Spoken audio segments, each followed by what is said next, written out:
So Heather, this is a first. This is a first for a number of reasons. This is not the first porno we've talked about, first hardcore porno we've talked about. This is the first time I can say without a doubt that if you want to watch this movie, you can go on X-Hamster and find it. Because that's where I watched it, and most things I watch on X-Hamster don't have clowns using their nose to fuck people with. And I said most things. I'm so proud of you. Like, most, not all. Not all. Like, there are exceptions. Yeah, of course, we're clearly talking about the 1989 classic Steel Magnolias. Was it a fried green with Dolly tomatoes? Parton and Daryl Hannah, Shirley MacLaine, Sally Field, Olivia Dukakis, and the baby eater herself, Julia Roberts. Julia. She's in the next Insidious movie, I hear. We get to see her true form. I love the name Olympia Dukakis, and there's a lot of caucus on the screen. That sounds like it does sound like a sex act, doesn't it? It does. We're gonna give her the Olympia Dukakis. Like, I'd be like, girl, what'd you do last night? She's like, I got the Olympia Dukakis. And I got the Michael Dukakis. Whoa! It's like a Blumkin, but gross. And not satisfying. Oh. This is gonna be probably the most intentionally perverse episode of the Culture Cast, because on this episode, we're kicking off Jess Byard July, where we're looking at surrealist films with a surrealist alt porno film from 1981 titled Nightdreams. And I'm joined not by Jess. Jess is not joining us, but I'm actually joined by your friend and mine. You've heard her here before. You're going to hear her here again. You've already heard her. Mondo Heather's Heather Drain. Hello. It is a pleasure to be here. I'm sorry that Jess is not with us.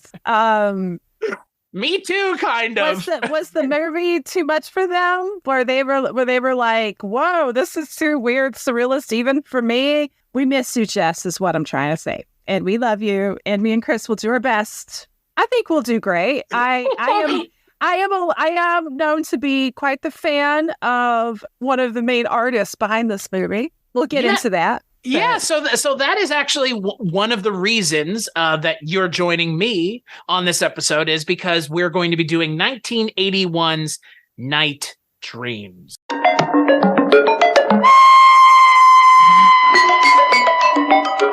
Nightdreams is mesmerizing. Nightdreams is dazzling. Nightdreams is outrageous. Nightdreams is insane. Riveting. Nightdreams is hysterical. Better eat it before it gets cold. Nightdreams is surreal.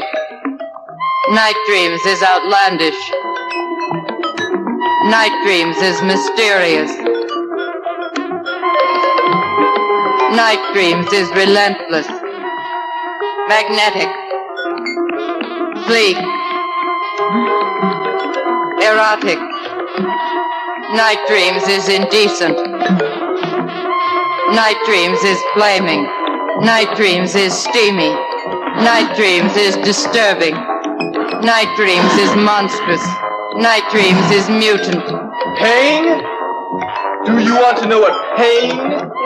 Nightdreams is kinetic. Nightdreams is sweeping. Nightdreams is ethereal. Nightdreams is mind-boggling.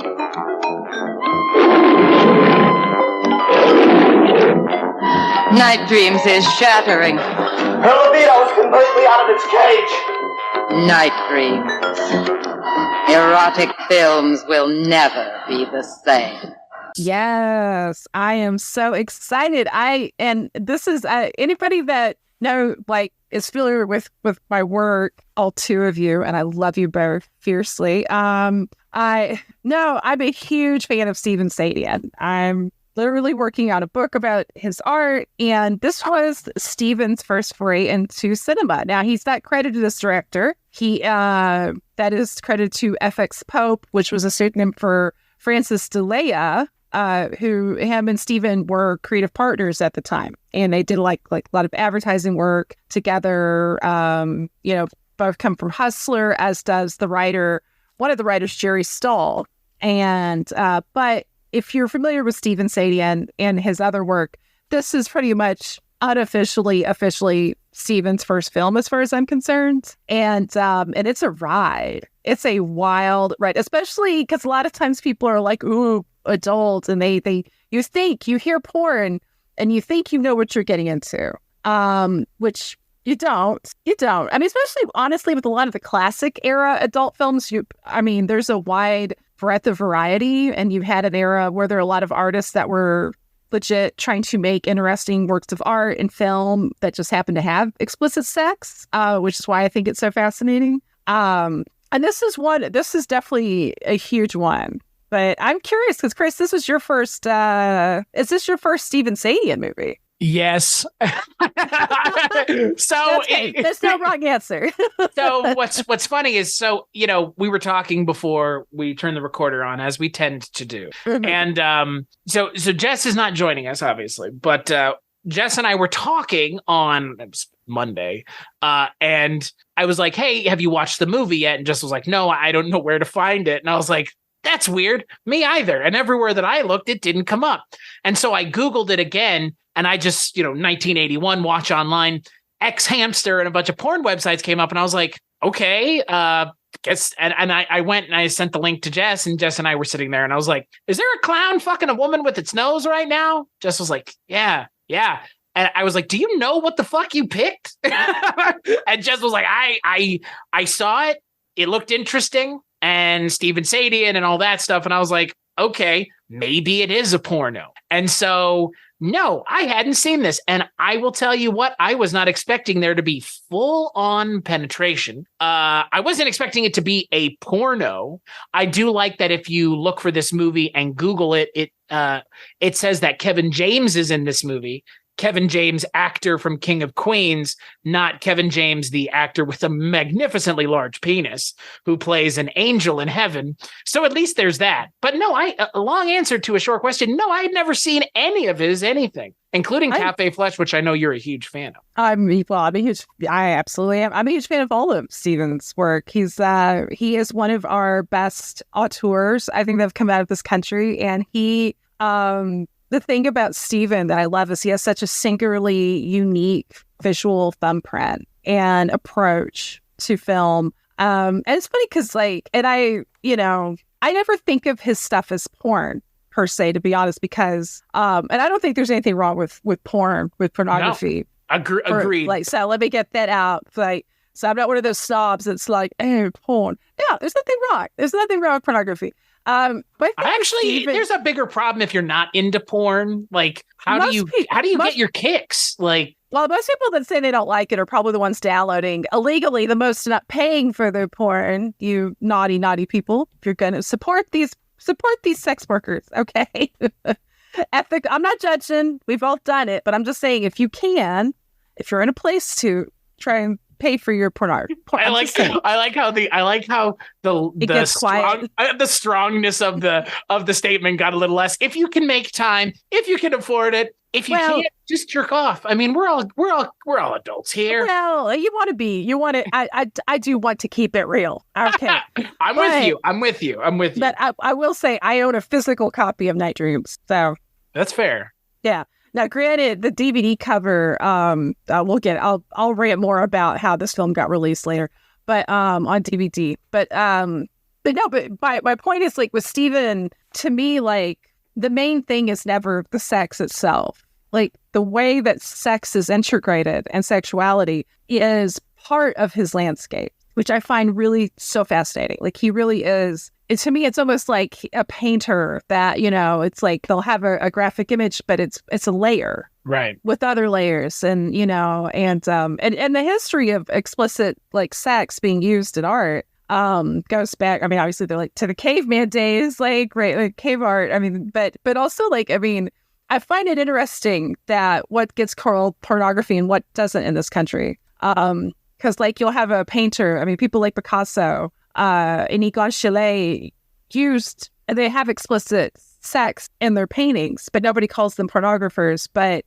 if you're making something that is aimed at a working class audience in America, that's porn. Like, I've always felt like it's a little classist, a little bit. You know what I mean? Like, Yeah, if something's it's derogatory. perceived. Yeah, and it's like, and especially because people are like, oh, it can't be art if it's porn. Anything can be art if it's done a certain way and if it's approached a certain way. It's like, oh, that's just done for money. Well, so is a lot of Hollywood products. People enjoy it. There's nothing wrong with them enjoying it. So, you know what I mean? Like, everybody's a whore for something. Like, I don't know. Like, I have a hard time getting, I guess, and not animated, but getting into arguments with people that want to denigrate porn, because anyone feeling like that's where they're coming from anymore, if it's not religious, I'll be impressed. Do you know what I mean? Like, I feel like anymore, like, if you don't even concede the benefit of something like pornography, it must be on religious grounds, because or you're a former pornographic actress or worker who had a bad experience, because like overwhelmingly having access to these kind of things is beneficial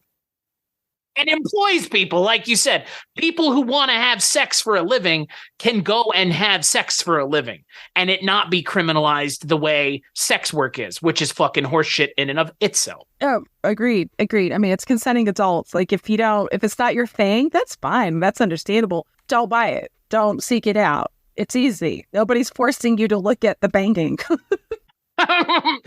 Look at this. Look at this sex. It's dirty, dirty sex. I mean, it's like, I'm not saying people should ban Forrest Gump. That's all I'm saying. I mean, but I don't want your filthy lifestyle of Tom Hanks with a bad Southern accent in my face. That's fair. Hollywood. That's very fair. But I'm excited that this was like your first, like, I feel like your first Stephen Sayadian film, no matter what it is. Like, this is the beauty of Stephen.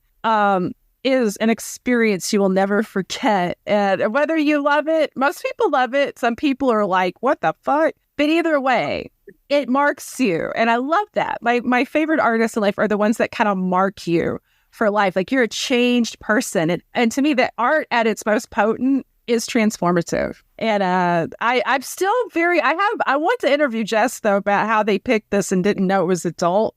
Because you literally could go on IMDb and the first thing you see is X. You could wiki this and it says adult film. Like, this is not hidden information. Sometimes it's just, we're going to watch something and this is a suggestion and I want to go into it cold. And the other time you're scrubbing through to make sure it's the right thing. And there's just a 10-inch erect dick on screen. And you're just like, oh, okay. This is a porno, Jess. What the fuck? What the fuck? Or it has pornographic elements. Because that's the thing. This is more akin to like an episode of The Twilight Zone, really, or like a horror movie. Because the setup is you have a woman in a room being sexually stimulated via a crown of electrodes, being watched by two people in a room while she does it. That's the setup of this entire movie. Or is it? I mean, that's the thing. Or is it? Right.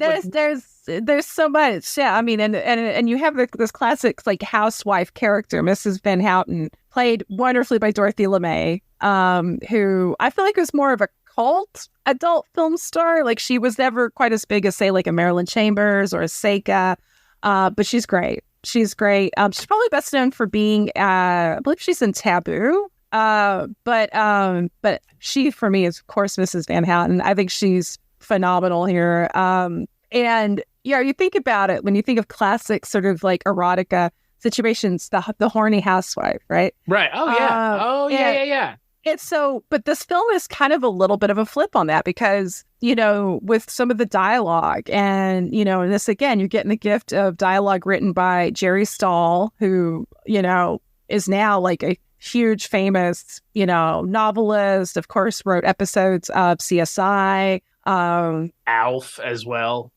Poor Jerry. Like, I mean, he never. What? This is the. What's wrong with Alf? Gordon Shumway. Gordon Willie. He liked to eat cats. There's nothing wrong with that. And he's quite sexy. Was that too far? If this weren't the audio medium that it is, folks, you could have seen Heather's face and enjoyed it just like I did. Aw. I live to please. So does Alf, for that matter. Too much. That's why he's canceled. That's why he's got that big nose with all those ridges on it. Vaguely phallic. he's canceled. He's out in Rikers with Harvey Weinstein and Epstein's ghost, Alf. But I mean, Jerry Stahl's great, and of course Stephen, and that's the thing. These two guys like are so funny and intelligent and just whip smart, and will throw dialogue, and just like, she's like, this whole repetition of "I know you're watching me," and just also her kind of talking like basically about how the doctors and maybe society at large are just assuming things about her. It's like, you think about a woman in that position, or anybody in that position, where you're not really given a lot of autonomy. You're not given value. You're just a trope. Right. That doesn't have desires. And also, but like the way that each of her little like sexual fantasies are explored, you're almost kind of going through sort of this very like Dante's Inferno, through purgatory, through Inferno, literally, but figuratively too, with her id and her fears too, as well as her desires. Like it's so smart. And I'd be remiss to mention the doctors, the male doctor is Andy Nichols, who very underrated actor. He's in Cafe Flesh as Max Melodramatic, the MC of the titular club. And he is, if you saw both these movies back to back, you'd almost wouldn't think it was the same guy. Like, he's that good of an actor. Like, Andy Nichols should be talked about way more. Phenomenal presence. But you alluded, we have to bring up the first scene, because you keep talking about it. Now, it's technically not a clown. It sets the stage in a good way. Like, again, like all of my, look, let's just be real here. Look, I, like so many other people, and I'm not going to make assumptions here, I don't think sex is a big deal. Like, I don't understand. It's part of life. It's part of life. I go further than that. So I would even go as far as to say, like, I don't understand why you can't just be like, let's just go bang, and then let's go get a hamburger. Like, you know what I mean? Like, as far as I'm concerned, like the vilification and mystification and kind of all kind heinousification, even like making it so taboo.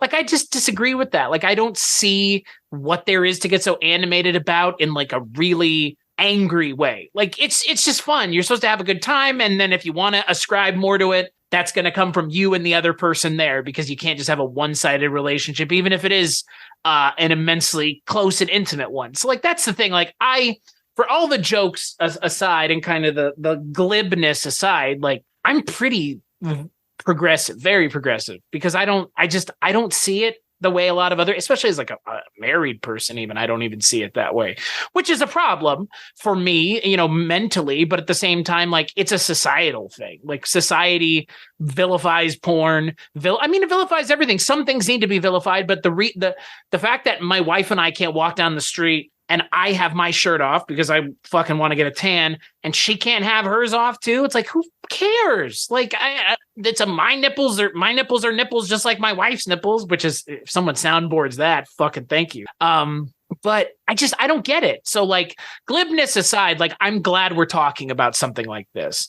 But yes, let's talk about clowns and Jack in the Boxes. Well, before we get to that, no, I think I agree with you wholeheartedly, and that's one of the reasons why, as a culture writer and a film writer for years, I have always like tried to bring certain films up, not because they had, because like, oh, there's adult films. I'm like, no, this is a good movie. This is a great piece of art. Like, just because it has, the naked body in it. First of all, most great art is made for adults, whether it has sex in it or not. If you're watching, I don't know, like a Kurosawa film, that film isn't made for children. Right. There's nothing in a Kurosawa film that's like, explicit sex or even like super gratuitous violence, as far as being like super gory or whatever.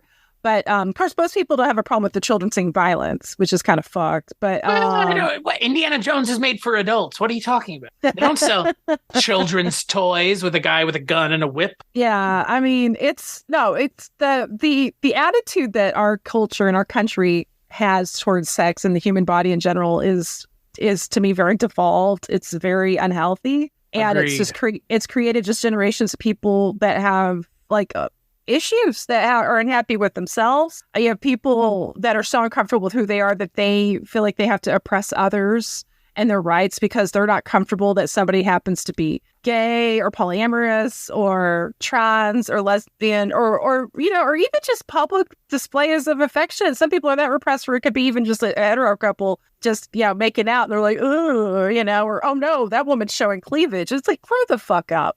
I'm sorry. Like, we are polluting this planet. There are wars going on, but you're worried about consenting adults having a good time together. Correct. It makes no sense. Even I'm with you. If it's not air flavor, honey, then don't worry about it. Don't have the sex. You're fine. Right. And that's the thing. Like, the way I look at it as like, okay, you feel that way? More sex for me then. Like, exactly. I mean, and also like, don't be so repressed. I had a friend once, like an old friend, who like good guy, little homophobic, but he was like, I don't know what I'd do if a guy hit on me. And I'd say, you say thank you, but no thank you. It's not that big of a deal, boo. Like, calm down. If somebody wants to bang you and they're nice about it, you don't have to bang them, but you could be flattered that somebody's, like... Let them buy you a drink. Yeah, it's not a deal. Like, I mean, unless you make it a big deal, come on, grow up. Like, and it's like, if you don't want to watch some great art because the human body's in it, it's your loss. But my thing is like, that's been part of like something I feel very important as somebody who loves art is to do this fight, because it's like, reading up on artists like Stephen and having people be like, oh, porn. And they say it like that, like A, it's a slur, and it's not a slur, but also B, if that's all you get from his art, then you're blind. You're fucking blind. And I can't help you if you're blind, but I'm trying to help people that I think more people are smart than not. On some tastes. I have cynical tastes like everybody, but I think more people are smart than they're certainly treated by our culture, by Hollywood, by whatever. And, the thing is like, why are we okay with being treated like babies when we're adults in this country? Like, I don't know. They want to treat us like adults in so many other things, except for the thing that they want us to do in the sanctity of our own homes. It's like, you tax us, you take our money that we make, you do all these other things, and yet we can't have whatever perverse, naughty sex we want with whoever. And society like somehow deems it inappropriate. Like, fuck you. Come on, fuck you guys, right? Like, and it's to me, it's what I call false morality. Because to me, like real morality is the fact, like my home state has one of the highest rates in the country of not only poverty but food insecurity, especially for children. But these motherfuckers are worried about drag queens. Like, oh, our children. What should be worried about these kids having a good meal? Yeah, but the drag queens can't offend them and breed them. Yikes. What is it? What's the word? Indoctrinate? Groom. Even the breeding comes after the grooming. Yes. Well, in the Bible Belt, churches are grooming children left, right, or center. So I'm not saying sexually always, but it's they want to complain about indoctrination, but yet gay people exist, even though we've been indoctrinated with heterosexual stuff forever. So I just want to point that out. People like myself that are gay still exist. So yeah, it's ridiculous, and it's like that's the thing. It's like, oh, you motherfuckers don't care about kids. You don't care about kids when it comes to somebody think of the children, but they don't care about humans in general. It's not even just about kids. It's like we're gonna oppress people that are living their lives that aren't hurting anybody, because we're assholes and we're fascists, but it's also like a smokescreen. Like, we're going to do some crazy fucked up shit. It's like censorship. If something's being censored, they go after, we can do a LeBron back to this movie, to Hustler. Because Hustler was this great breeding ground for really outre, like cutting edge artists like Stephen Sayadian, like Jerry Stahl, even later down the road, like my friend Mike McFadden,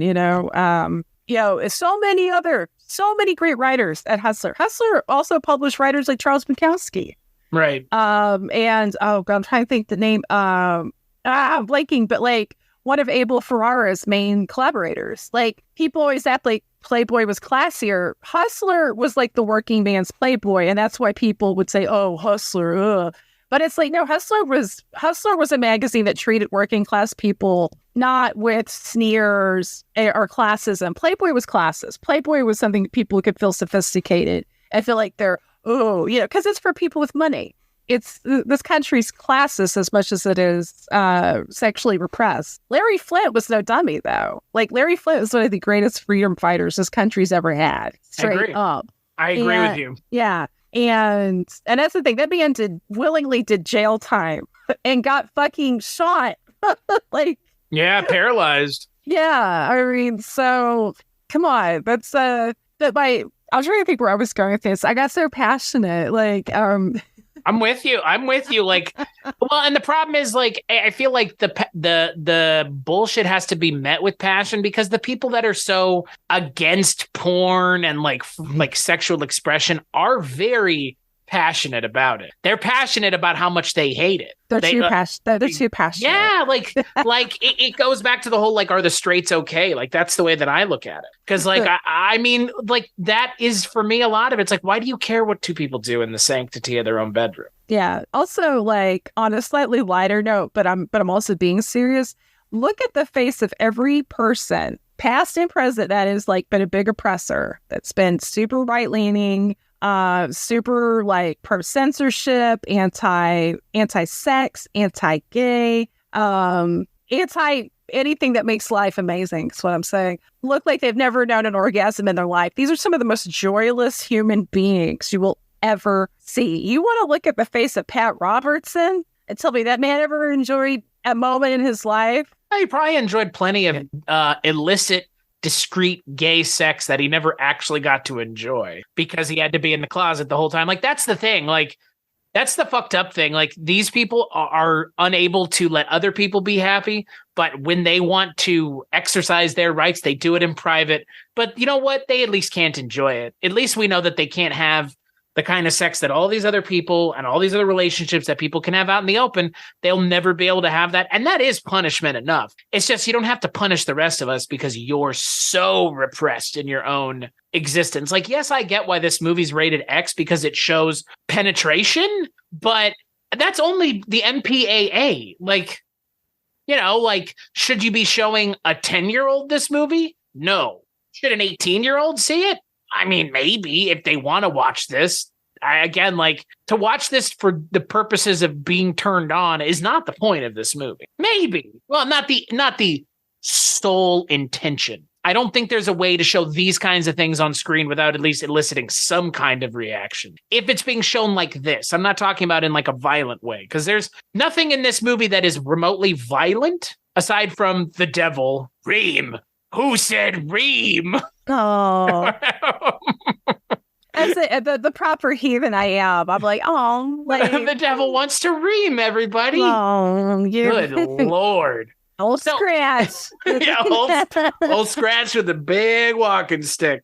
So let's talk about, because it's essentially vignettes, so we can talk about these kind of separately. Yes, we're going on a psychosexual journey with Mrs. Van Houten, which, by the way, oh my God, the name alone, which anybody who's familiar with the Charles Manson case should be getting. Because, of course, Leslie Van Houten was a Manson family member. It just makes me think of Milhouse, which then makes me think of Richard Nixon. So, God, I think the Manson family, sadly, a little sexier than that. But what if there was just someone in a Nixon mask? And what if instead of a Jack in the Box, it was a guy in a Nixon mask? That's did the same thing. Killer. No. I think a Jack in the Box is already pushing it, but it's still kind of whimsical. It's like a carnival night, which is kind of cool and fascinating. A guy in a Nixon mask is instant true crime, and I don't like it. especially if the guy's already sweating like Nixon would be, just like in like a very, very fine layer of like dew, like a dew. Well, and you know his diet was shit, so that any body fluid, sweat, whatever. Ugh. It's gonna have a smell that ain't close-ups. Which, by the way, this show, we're giving you listeners all the gifts. We're giving you cultural discourse, film and art, information, and a little tip for the people out there. If you want your fluids to taste good, improve that diet, y'all. Get some produce in your belly. Get some pineapple. Get some bananas. Mango. Is it bananas? Mangoes? I don't know. I don't. All of it. It's all good for you. That's corn fair. is the devil, though, and not in a sexy way. So don't eat corn. Gross. It is. I know. It is phallic, though. Well, I mean, who eats corn? I mean, unless you're John Cougar Mellencamp sucking on a chili dog. I don't think anybody eats corn where it's like... Stick the corn cob in your mouth and just pull it out. And the farmer's like, there it is. Your clitoris is in your throat. There it is. Gross. That's a little bugger. So it's not a clown. It's a Jack in the Box. It is totally a Jack. Now, I actually think something's more creepy in this scene than the Jack in the Box.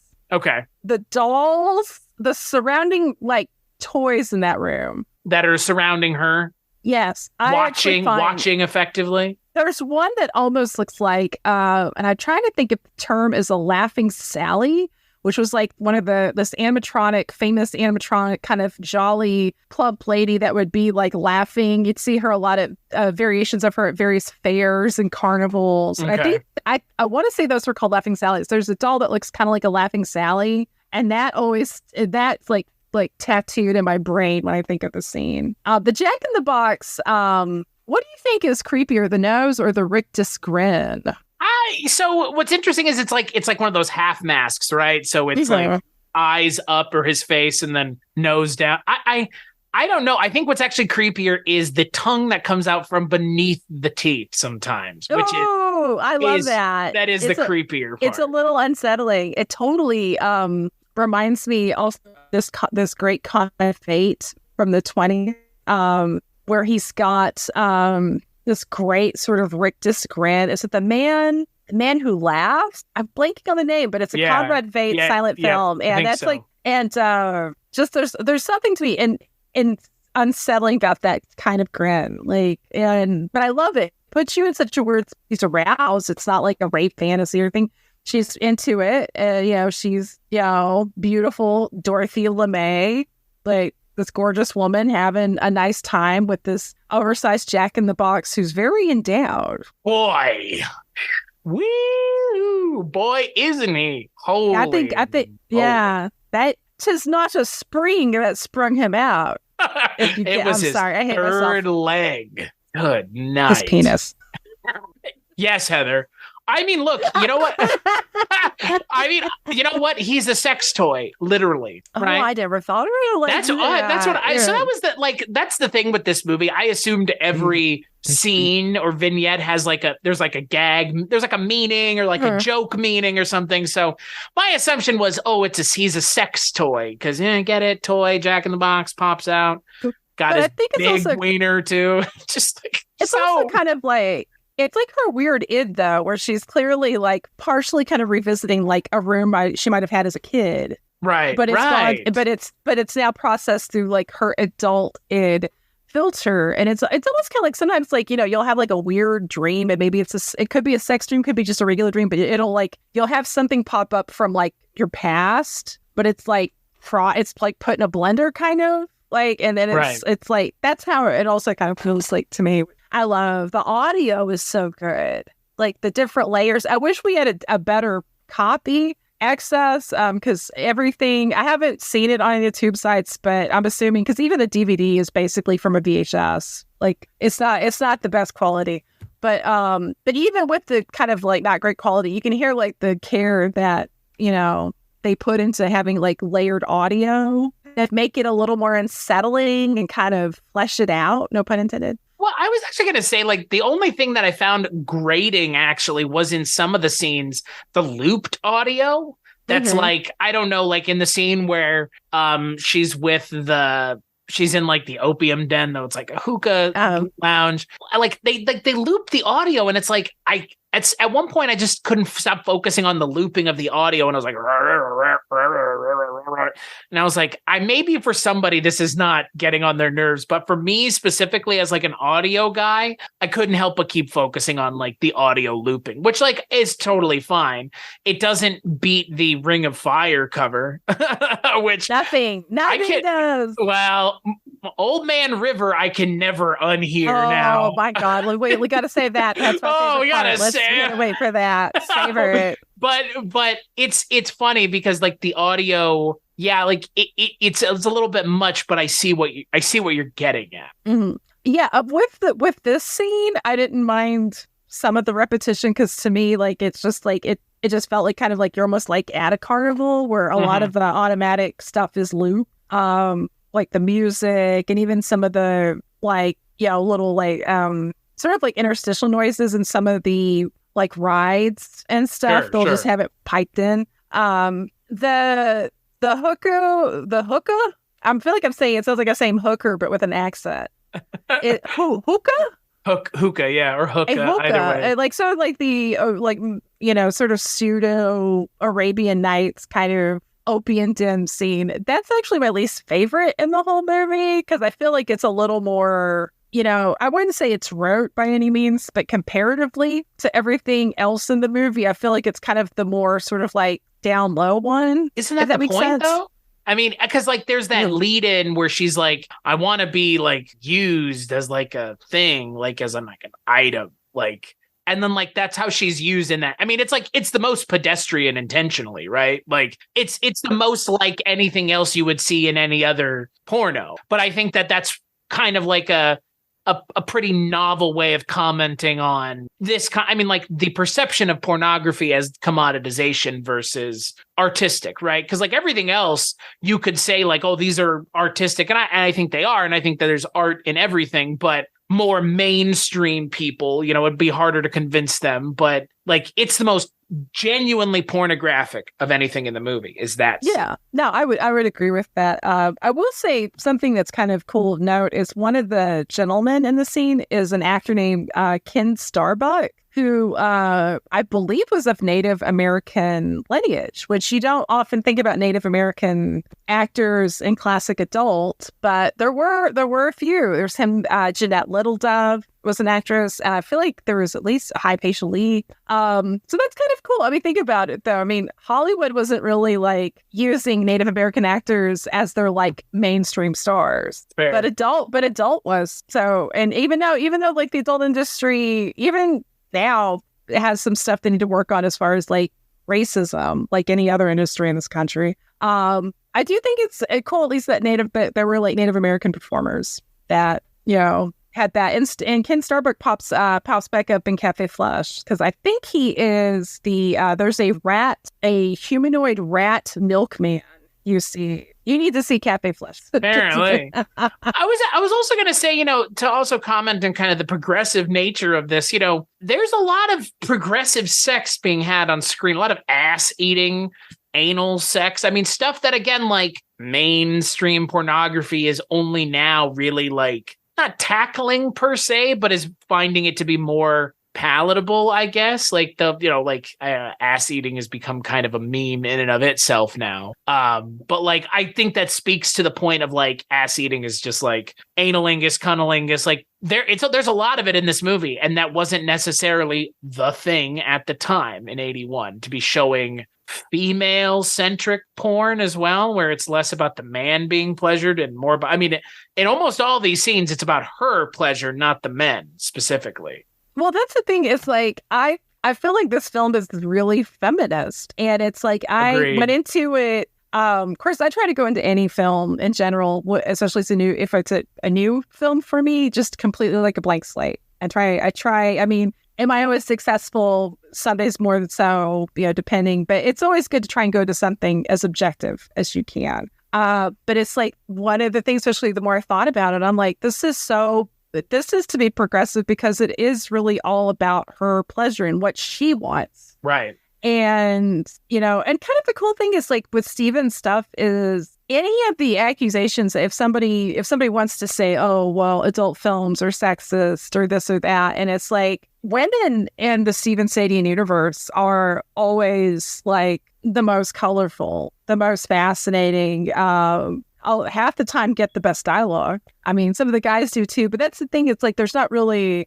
there's not really any bad agendas going on here in any of his adult films. In fact, even in his later stuff, like the Party Doll Go-Go series, the women for sure rule that roost. Like all of the female characters, the guys are almost like, they're almost more objectified than the women are.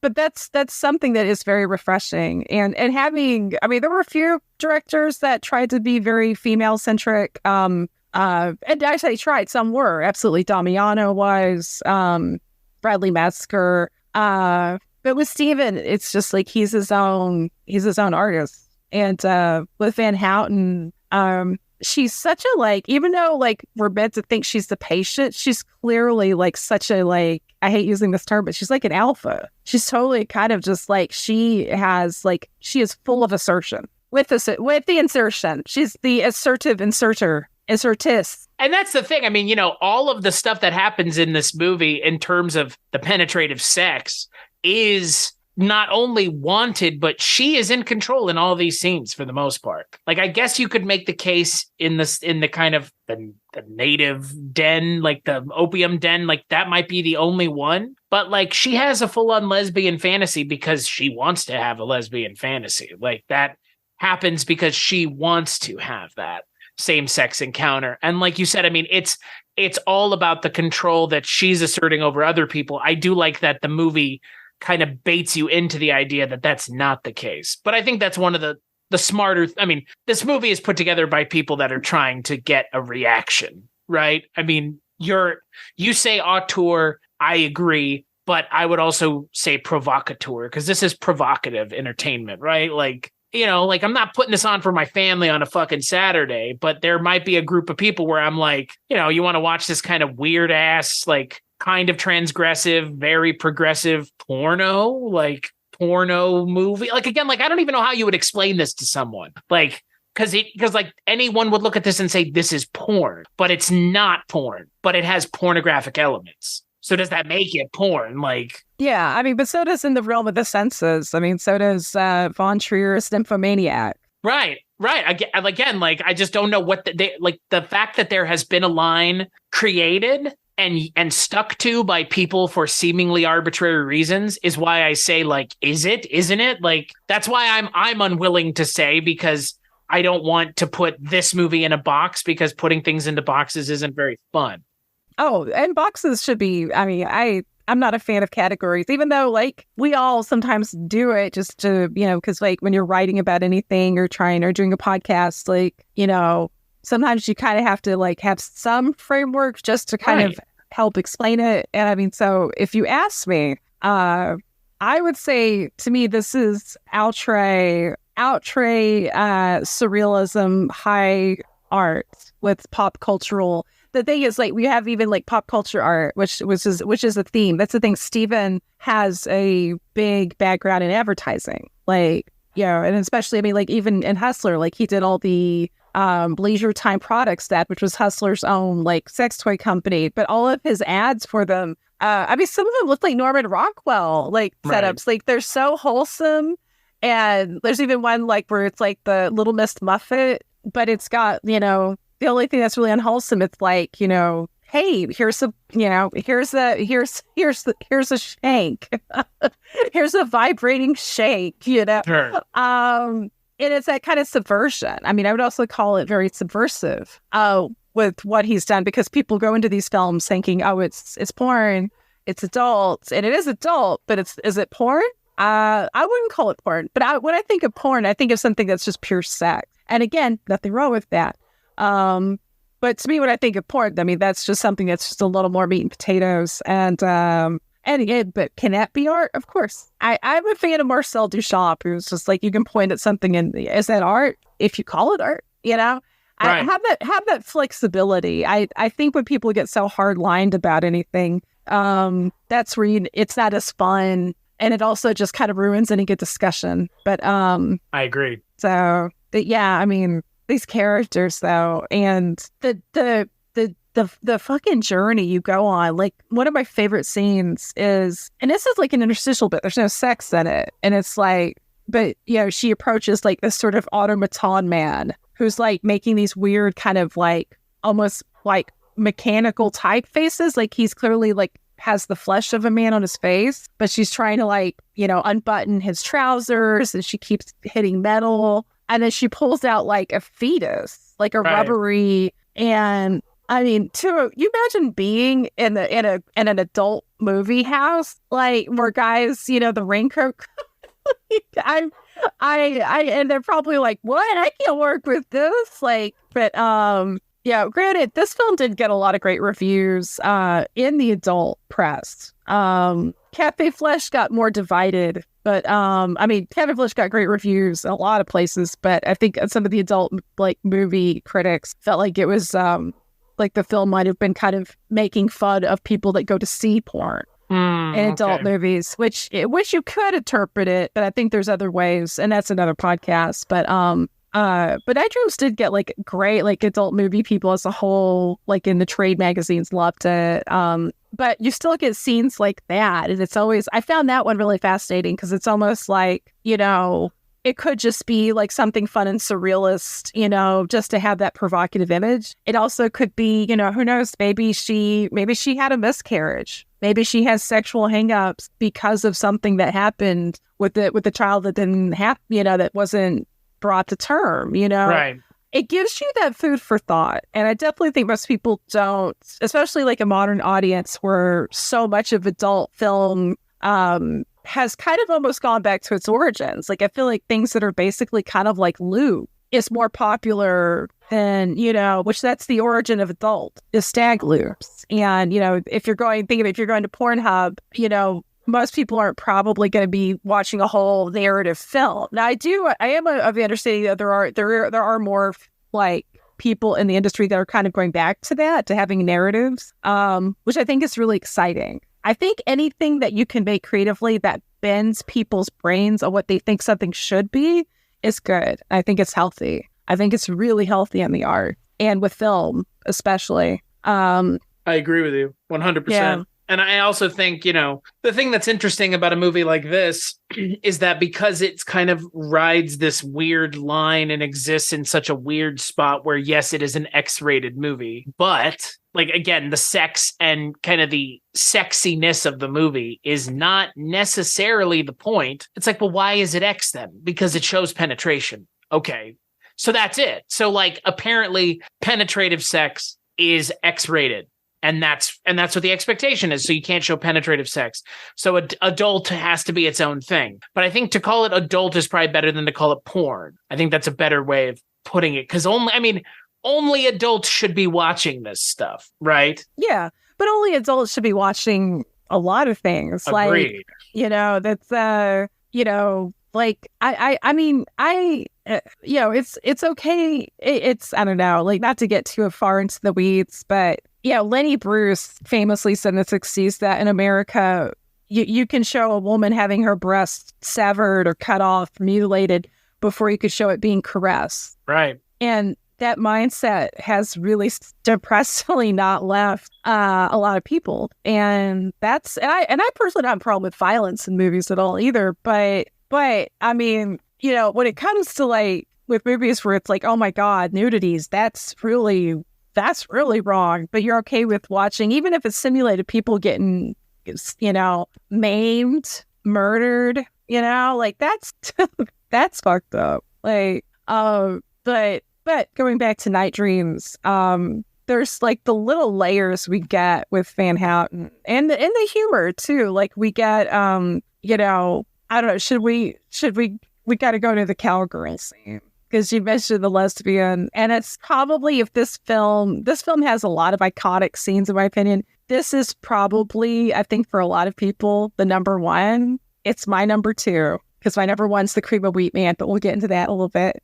The dildo in the holster is pretty good. That's so cute, right? And the sort of the mirror image girls, and which I believe is Danielle and Jacqueline Lorians, who were pretty who worked a lot in that industry. And if you see these two girls in other films, they don't really look that much alike, but the way that they're lit and the way that clearly they rehearsed them, and right. I could probably let know. I found out from the man himself recently, and I feel like for such a dummy for not putting this together on my own, but Stephen had put up to me that their whole sing-songingness that they have together, where they're April showers, bring May flowers, that thing is a reference to the Peanuts from Mothra. You guys watch the Mothra movies, how the Peanuts, the two little twin fairy princesses that speak in unison and sing together to usher in Mothra. It's an homage to them,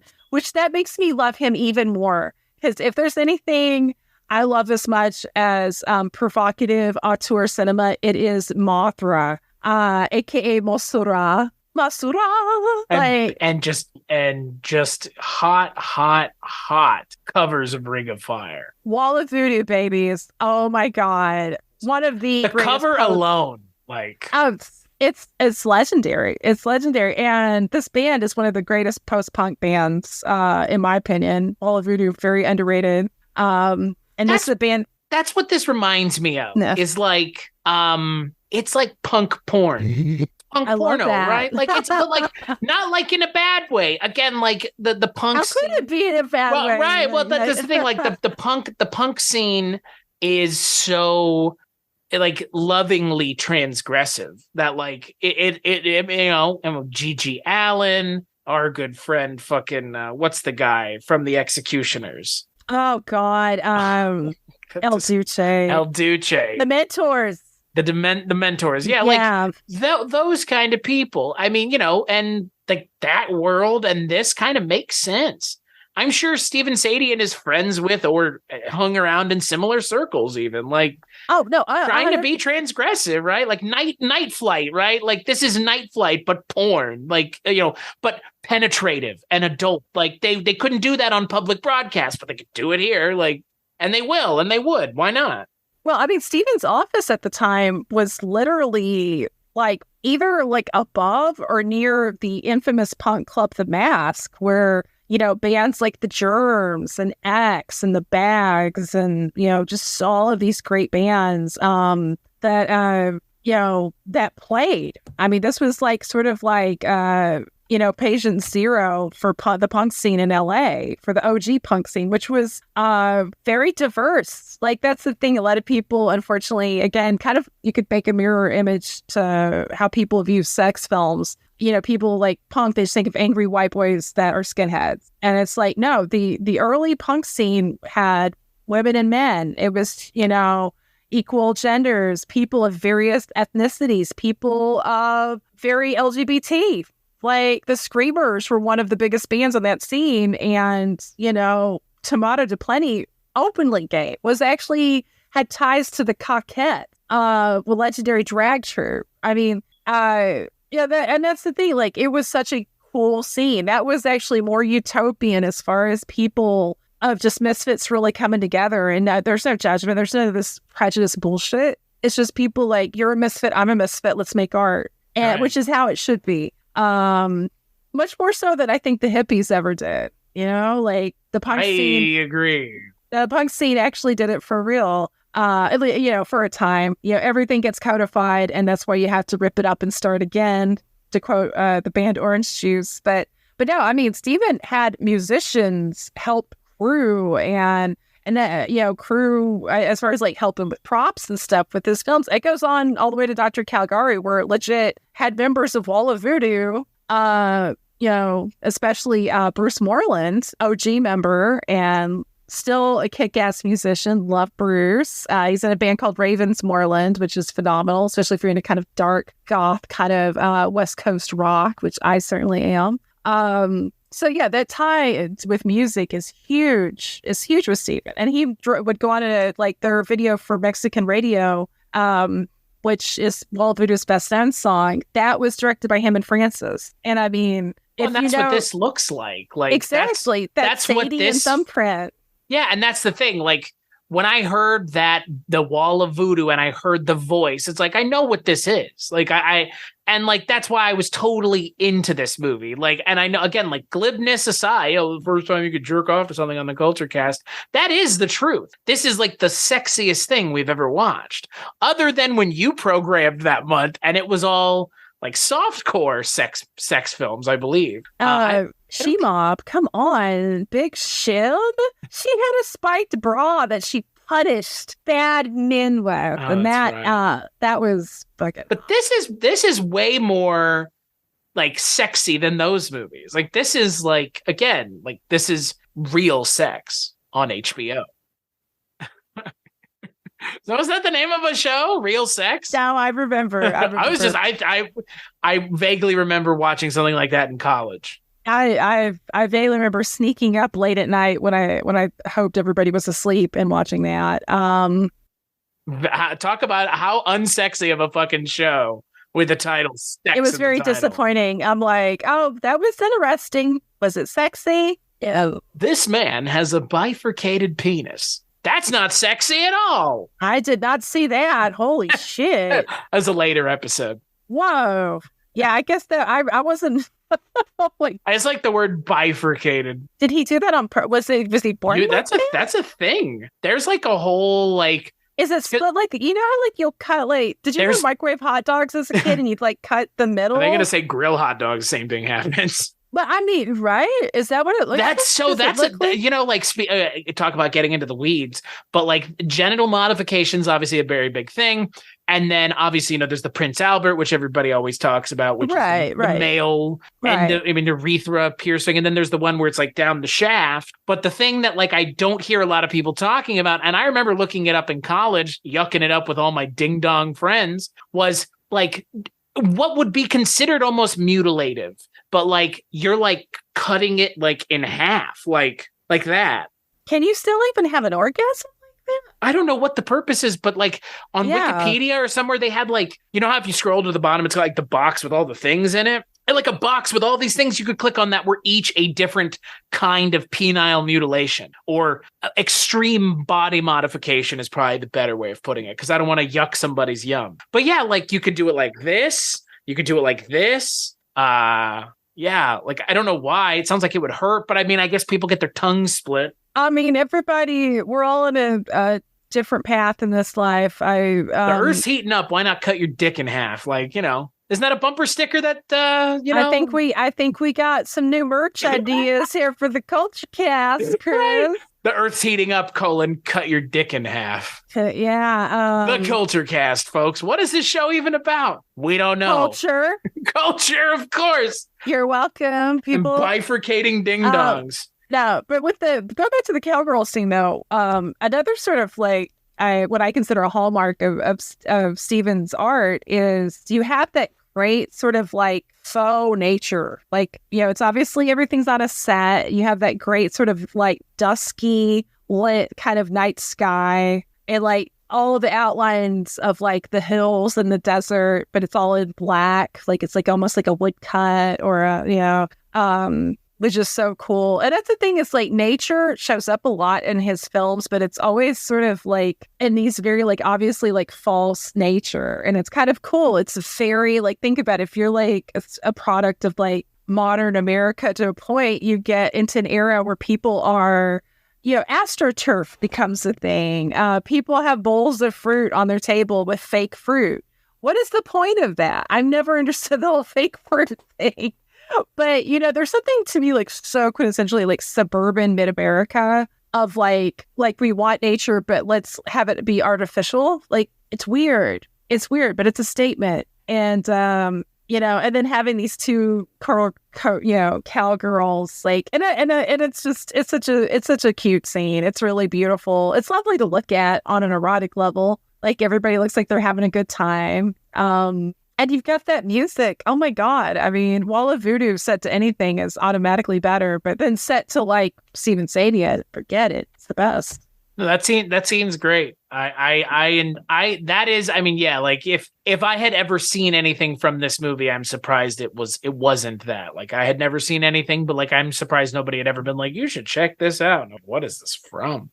What is this movie? Well, that's the thing. Like that's the other thing about this movie is like it doesn't disappoint. In that regard, like it keeps ramping up what's going on. Like, because, you go from the cowgirls to then the kind of opium den scene to then what you already mentioned with the automaton to then what I would assume is a rape fantasy. Oh, wow. Yeah, that is such a great scene, which, by the way, for any of you De Palma fans out there, you should recognize an image from this because Stephen designed the poster, the original poster for Dress to Kill, and it's literally a shot from this scene. I mean, it's staged. It's not literally, but I mean, it's like the connective tissue is so strong. And that's the other thing is like Stephen like designed a number of movie posters Yeah, including this one and The Fog, Carpenter's The Fog, and Escape from New York. Interesting. So cool. Like what an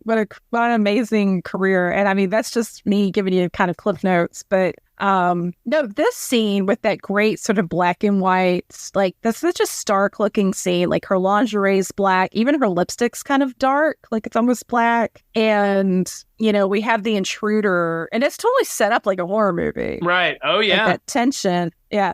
And he's wearing a black and white mask that almost looks like, to me, it's almost like one part like a weird, it almost looks like a ritualistic mask, but it also kind of reminds me of that Star Trek episode. Thank you. That's what I thought it was. The one with Melvin Belli, you mean? And I believe Frank Gorshin. Yeah, I just remember Melvin Belli is in it. I love Frank Gorshin. Oh my God, Frank Gorshin. That's what it made me think of, was Frank Gorshin.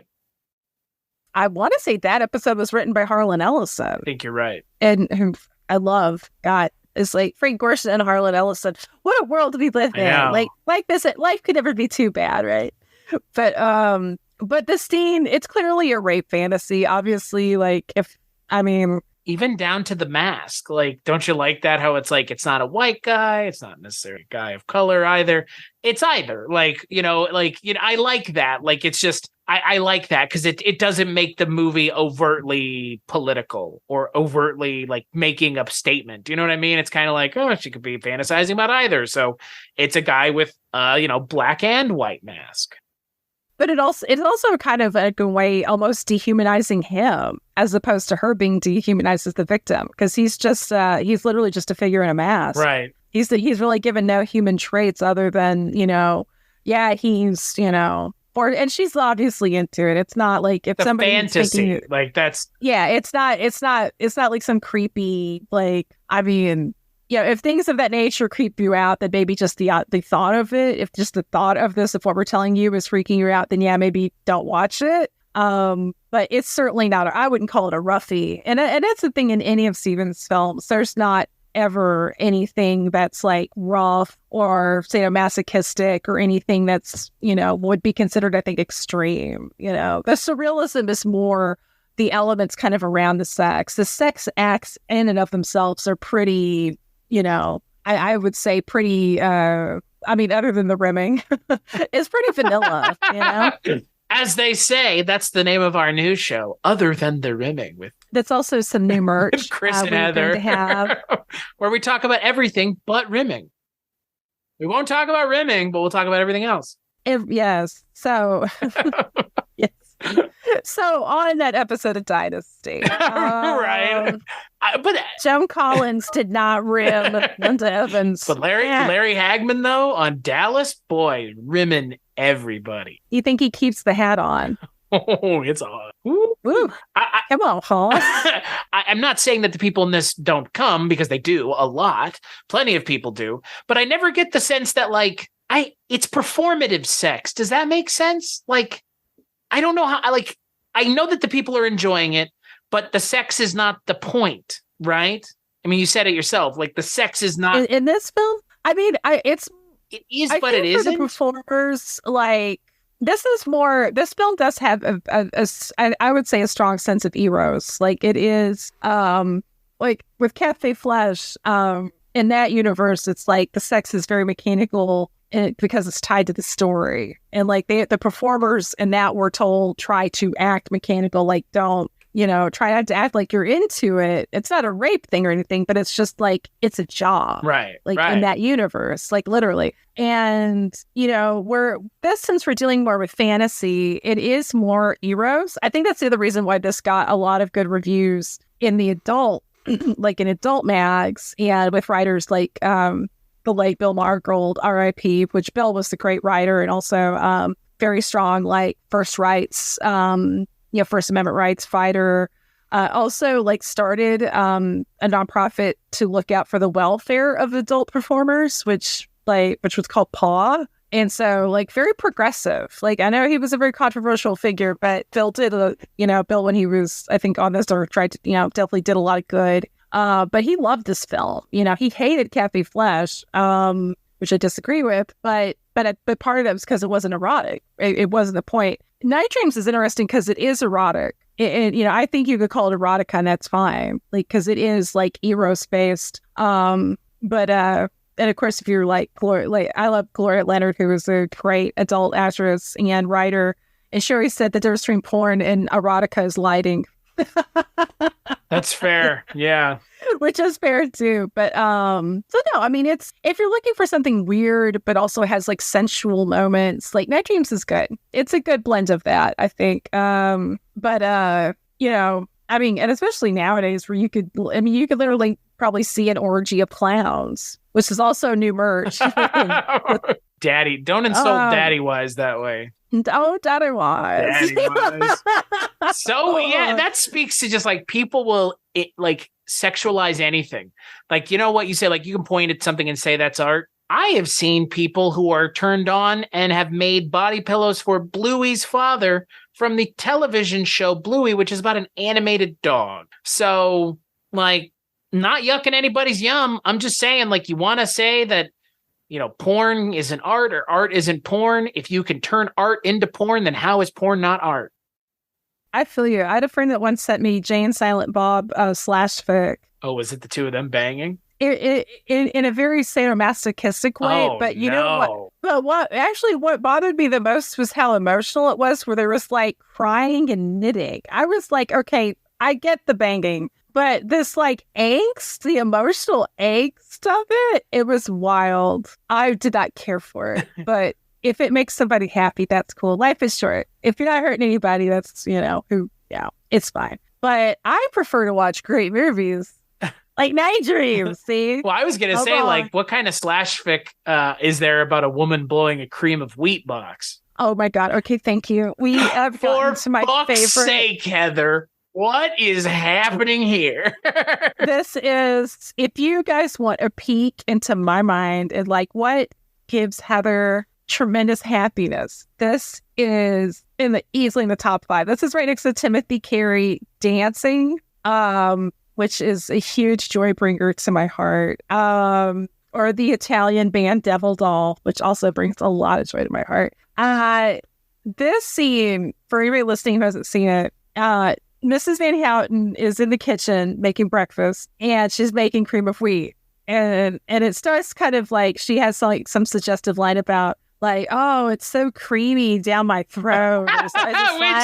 Which is funny as fuck too on top of her. And then she hears a voice say, it was like, you better eat it before it gets cold. Yep. And she turns around and it's a giant cream of a man, how would I even describe this? An anthropomorphic cream of wheat box. That's anatomically correct. And then Old Man River comes on the soundtrack, and they are, they're interlocking, interacting in a very friendly way with each other, set to the rhythm. Like, they're snapping their fingers during BJs. Like, it's so great. I love the snapping of fingers while he's being blown. Wasn't that? I loved it too. That is the motherfucker keeping beat while getting dome is great. Yeah, I was like, how can this get better? This cannot get better.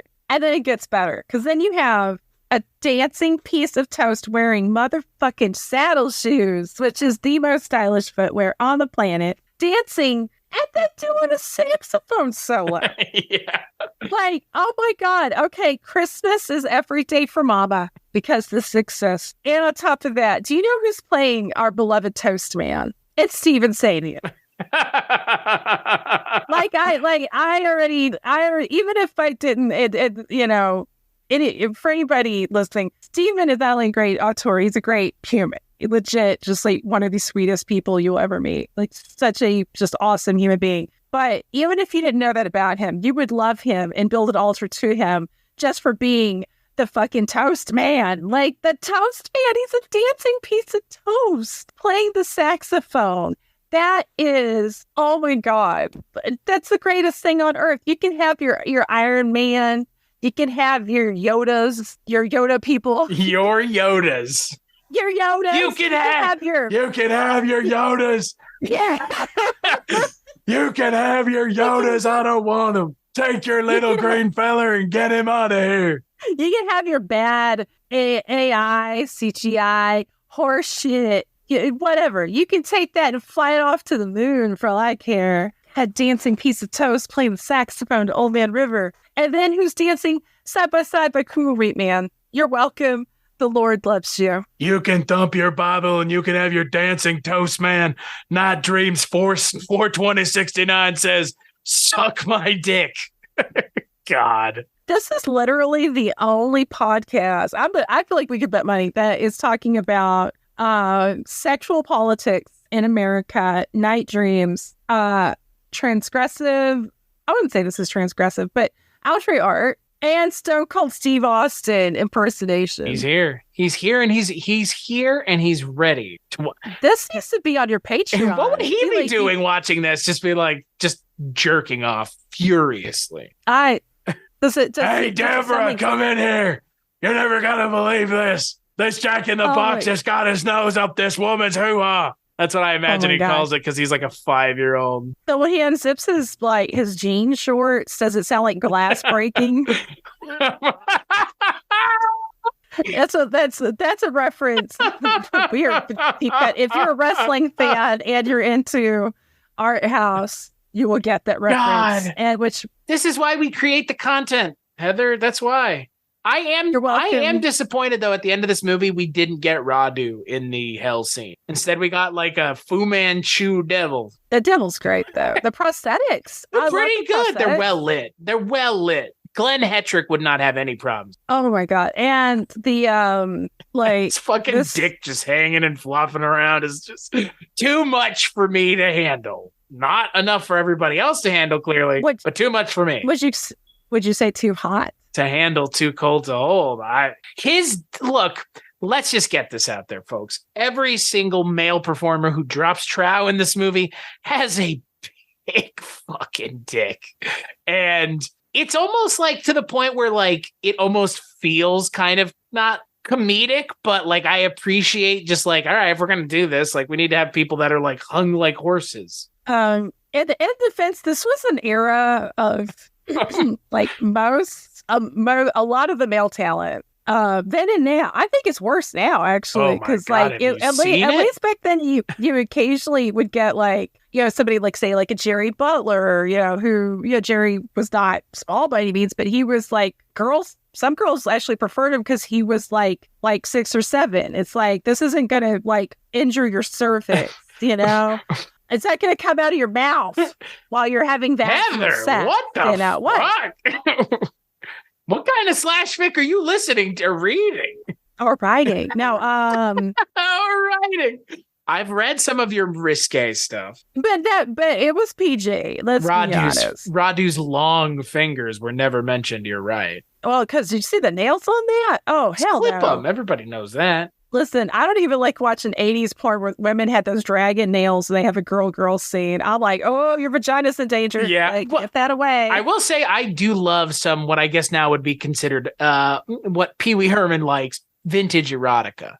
I do enjoy, like, after I got done watching Nightdreams, I like watched some like vintage porn for a while. Just like, now when you just like what era? Like the 80s, like the late 70s, early 80s. Oh yeah, it's a great era. Yeah. What did you think I was talking about? Well, vintage could be like 20s. You know, it could be like the 1920s. Hello, my lady. Would you like to suck my cocker? That exists.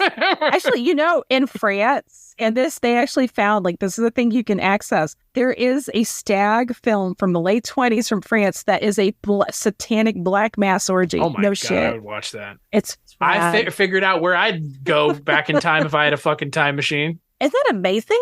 He just wants to be part of this devil orgy. Well, I love that. At least I love that for you. I love that for you. I feel like you know, like King Diamond would approve of that. And you know, I mean, look, who hasn't wanted to have an orgy with the devil in hell? That is also my favorite Van Halen song that never came out. Orgy with the devil. Oh, God damn it, baby.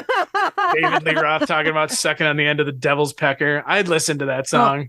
Oh, it's big like a baseball, about the big as an apple. I don't know. I'm no David Lee Roth. Sorry, folks. Well, at least you weren't Sammy Hagar, and that's the least I could ask. I think Sammy Hagar may be the devil, actually. Haven't you seen his hair? He looks like a human poodle, though. Or like a human, like a shepherd dog. You know what I'm talking about? That hair? The true Lord of evil and deceit and lies would give us things like Cabo Wabo. So you may be onto something. Right? The real devil, though, would not say, ream? Who said reaming? Oh, God. There is, in that scene, there's strap-on sex, even. Mm-hmm. Which that strap-on kind of scares me. Oh, my God. It does not look pleasant. No, but you find if you watch enough older films, sex toys of a certain vintage, shall we say, all look like they're dangerous to a woman's spot or any orifice. I wouldn't, bunghole, vaginal, whatever.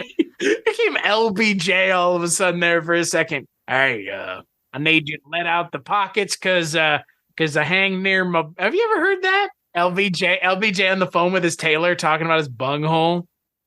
He's literally like, make sure there's enough room in my pants for my bunghole. and you know what? We thought we were living in crazy times, folks.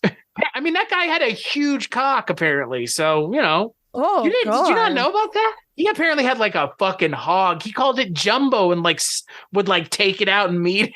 It's a different time. A different time.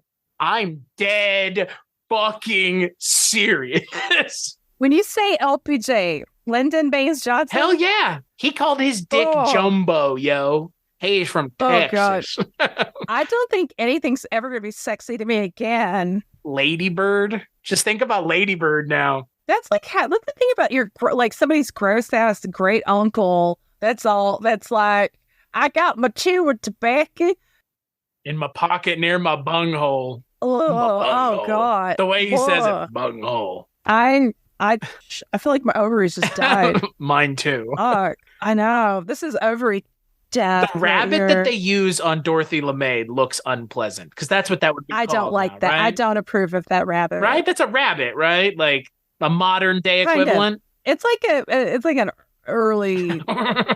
Early leaves a lot to be desired. I would call it like a what is that cryptid, a jackalope? Dickalope. I don't understand. It seems like they're actually using it backwards even. Because, like, it looks weird. Because, like, the one thing just looks like a cylinder with, like, an antenna on the other one. And then the other one looks like a sort of like a dick, like a demon dick. Another great band name. I know. Demon Dick. We got Demon Dick. Good night. But, like, it looks like they're using it incorrectly. I also like how it's just, like, on his, like, staff, too, I guess. I can't tell what's going on. But, like, I love it, but it looks just unconscionable to use that on someone. Oh no, but I think this is like a quick story time. When I turned 18, I convinced my friend who was a year older. I was like, let's go to this. There's a place that, like a video store, but they had a back room. You were that friend. Me too. That's awesome, man. We roll. Also, at one point, we ran out like a poor guy trying to rent porn because I was like, oh my God, look at. We were like finding like titles. Like there was a film called Dude, Where's My Clit? We've been asking for years. Can someone tell us? It's funny. I'm sorry if you can't see the humor in pornography that I don't. I know. Well, that's why I always ask for the fake porn titles at the end of episodes that me and Father Malone do together. It's so funny. We've come up with some gems. Something code. I was trying to remember that the other day, and I could not. I was telling Mike White about it. I was like, Heather always had the best ones because she used colon in one of them, and it was like the funniest fucking one. How was it? I don't know. I just have to go. If you want to find out, go listen to the episodes. I already know what the title for this movie would be. The porno title, Night Creams. Ew. Ew. I mean, is it not? I mean, like she's having night dreams. I mean, the equivalent is the night creams, bro. That's nocturnal emissions is the funniest phrase. That's also. It sounds like the name of an industrial band from the 80s. Now touring with Tool is Nocturnal Emissions. Yeah, I'm like, yes. Yeah, all right, rock and roll. But this video store was attached to like another store that like sold like lingerie and like clubwear. But they had a back room with toys. But some of these toys, I think, literally were probably older than Nightdreams because they had ones that looked totally like old school. If you watch 70s erotica, old school, like that hard, cheap-looking plastic that looks like it probably has lead in it. Like, it's like, and I'm just like, oh my God, like if you hate somebody, get them this sex toy. If you're trying to have them break up with you, buy them this. Like, it's like, do you hate the walls of my vagina so much that you gave this to me? That was like, because it looks like it has unhealthy properties. like if it's exposed to the sun, it starts glowing. I think people really take for granted the ease with which one can have sex with a facsimile vagina or penis in 2023. We've come a long way. From pieces of wood and stone. Yeah.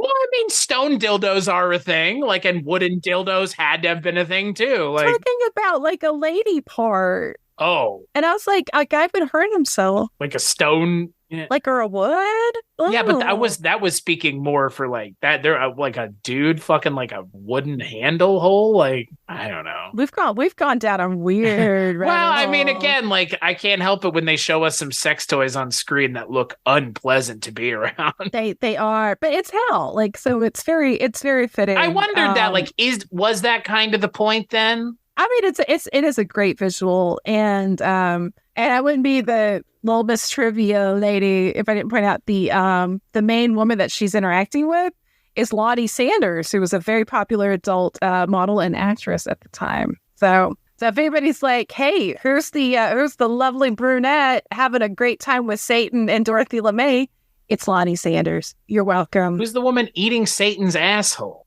Is that Dorothy? I'm trying to remember who was doing the Satan rimming. I think that was Dorothy. Is it? Yeah, I think you're right. It might have been Lonnie. If it's not Dorothy, it's Lonnie. You can kind of do the elimination. I love the visual of a woman giving the devil a blowjob. Like, that's funny. Like, that's hilarious, right? Like, I mean, I want to write a country song about it. Right. The devil. I think didn't Charlie Daniels already write a song about the devil going down in Georgia? Now, Chris, down here in the South, when Charlie Daniels died, everybody lowered their rebel flags at half-mast. That's true. They're racist. Now, is that what that song's called? Sure. The devil went down in Georgia? Went down to Georgia. Went down on Georgia. The devil went down on Georgia, and boy, was a sight to see. He had some flames and a whipped old tail, and he was screaming, "Mighty O-E." Mighty O-E. That's my favorite part of that song.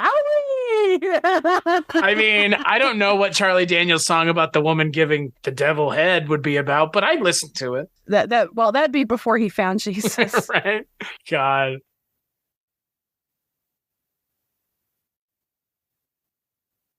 Actually, real quick, we do have a scene with the doctors where they're having dinner, and that plate of food, I think, actually arguably might be even more distressing looking than any of the satanic sex toys. Yeah, I don't know what's going on with that food. It's like some 70s, like, I think they call it like some 70s regrettable meals or dinners where you see like old recipe cards, and it's like people are making, like, here's our gelatin tuna casserole. It's like weird shit. Like I'm like, I don't know if this was people wanted to lose weight, so we'll just make food as absolutely repellent as possible so we won't eat it. It was a different time. I like the vaguely phallic candles on the table. They're vaguely phallic. I mean, most things in this movie are, to be fair. Most candles are vaguely phallic, though. Yeah, but these are ribbed candles. For her pleasure. For somebody's. It doesn't have to be a her. That's right. Right. Everybody's got a hole. What fucking children's book is that? Everybody. That's how you teach kids about sexuality. Is a book called Everybody's Got a Hole. There you go, Heather. Terrible. I was thinking more like we could make some trucker hats that have it. Everybody's got a hole. Everybody got a hole, and it's like a winky emoji, but the mouth is like making an O. Honk if you have a hole. Well, that's a lot of Honk, honking. honk. Everybody's honking. Everybody's got a hole. Everybody's got a hole. All the time. Does Jesus? Are you guys? She's not fucking Jesus at the end of the movie. Is she fucking God? No, I think he's just a nice seraphim. He's nice, all right. He's very Kevin James, the good Kevin James. I wish it was the other one. Just a schlubby guy. Really underrated actor. Like, again, kind of like Dorothy LeMay. Like, he died really young though, which is sad. And from all accounts, like a really nice guy. Really underrated as an actor. Really good actor. He pops back up in Cafe Flash and as Johnny Rico. And it's like almost like, again, it's kind of like what I said about Andy. Like almost two very different characters and striking as both of them. He's great. And I love just like the softness of this scene. It's kind of like after we've had this kind of like crazy sort of like Mr. Toad's wild ride of eroticism. It's kind of nice to have the last sort of sex scene be this very sort of idyllic, like very beautiful, romantic Who doesn't kind love of scene. gymnopedes, right? Like Eric Satie. I love Satie. Yeah, it cracks me up. I was watching this and that's what starts playing and I was like, wow, pretty good music choice. It's very idealized sex, and I like that it's shot, at least initially, kind of like voyeuristically too. And then it's very first person, but like initially you're kind of like watching from like the other side of like a gate is what it looks like. And then it's close-ups, just lots of close-ups in this particular vignette, like more close-ups than there have been in any other vignette throughout the movie too. It's she has reached Paradiso. Yeah. I like where this movie ends up going. I like that it's kind of like the final logical step is then she's blowing an angel in heaven. So there you go. Which better her than Della Reese, am I right? Yeah. Touched by an angel, bad touch by an angel. Yeah, no, and then I love the ending of this movie. And this is, I resent saying spoiler alert for something that came out in 81. People don't be so precious. I know some people get anal. Listen, if a movie's great, I maybe do anal too. Yeah, but if a film's great, it doesn't matter if you know the ending. It's still going to have an impact. I knew the ending of Sleepaway Camp going into that movie, and it still was amazing and jarring. So let's not be so babies. I shouldn't be so offensive. Whatever. I'm just saying if a film's old enough to buy alcohol, you can spoiler it. 10 years. 10 years is what I say. Yeah, I can understand if something just came out and it's new and you don't want spoilers, like especially with TV. That's different. But I had an editor once get on to me. He's like, there needs to be a spoiler warning. And this was for a film that came out in 84. And I was like, really? Really? Okay. But we have a twist of sorts because basically there's an illusion. I don't even want to say the dialogue. I do want that to be a little bit of a surprise because I think it's so good. But we have a reveal that perhaps the one that's been in charge this whole time is Mrs. Van Houten. Yeah. And she's been making them watch her, I guess.